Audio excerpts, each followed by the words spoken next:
They say, when you hear a horse galloping through the misty roads of Chandipur village after midnight, you must never look outside. Because if you do, you'll see a horse, black as night, running wild without a rider. But the sound of chains dragging on the mud tells another story. Someone is riding it. Someone you can't see. Before we go further into this haunting tale, don't forget to subscribe to Shadowbound Tales. It costs nothing, but gives me the courage to bring you more stories from the forgotten corners of India, where fear still breathes. Now, listen carefully, and don't look out your window if you hear hoofbeats tonight. Long ago, in the farthest end of rural Bengal, there stood a small, forgotten village named Chandipur, a place surrounded by dense forests, muddy trails, and whispers that refused to die with the wind. The villagers believed that after midnight, the forest road leading to the old Zamindar stable came alive, echoing with the sound of galloping hooves. But no one had seen the rider. At least, no one who saw it lived long enough to speak. The story began decades ago, when the British still held their grip over the land, and the Zamindar of Chandipur, Rajen Babu, was a proud man. He owned vast lands and a horse so majestic, the villagers called it Kaalo Bijli, the Black Lightning. Its mane flowed like smoke. Its hoofs struck sparks against the stone path. Rajen Babu was inseparable from his steed. Every night, he rode through the fog-drenched forest roads, claiming it cleared his mind. But one stormy night, everything changed.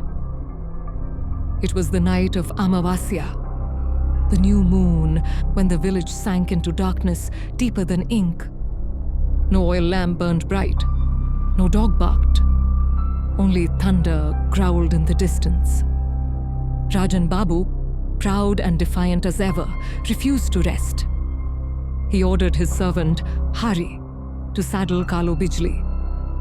Hari begged him, "Babu, tonight isn't right." The priest said the spirits walk on Amavasya. Rajen Babu laughed. "Spirits? I own this land, Hari. Let the spirits bow before me." And with that arrogance, he galloped into the storm. The villagers said they heard the horse's neigh tear through the thunder. And then, silence. Morning came. Kaalo Bijli returned to the stable, alone. Its eyes were red as burning coal, and its saddle dripped with mud and blood. Rajen Babu was never found. That night, the galloping began, and it hasn't stopped since. Generations passed.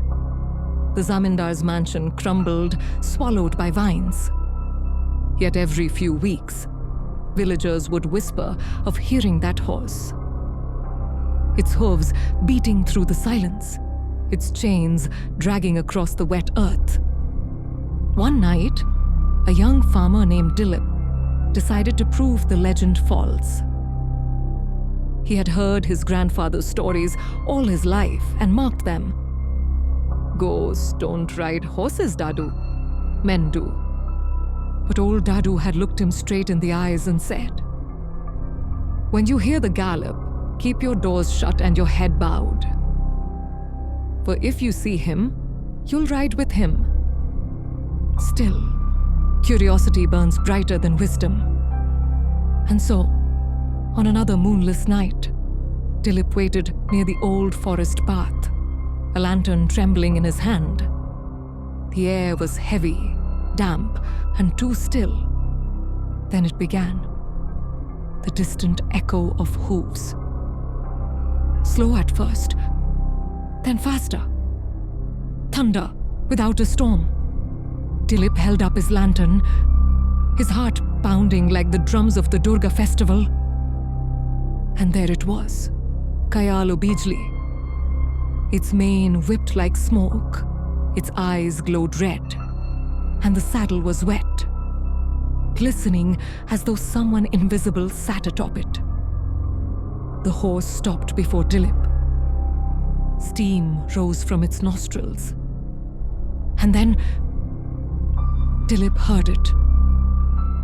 A voice, soft close, behind his ear.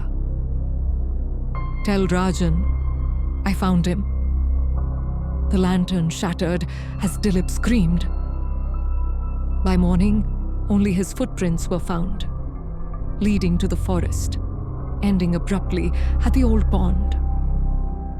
The villagers never spoke of him again. Even today, the villagers say Kaalo Bijli rides through Chandipur, searching for someone. Perhaps Rajen Babu's lost soul.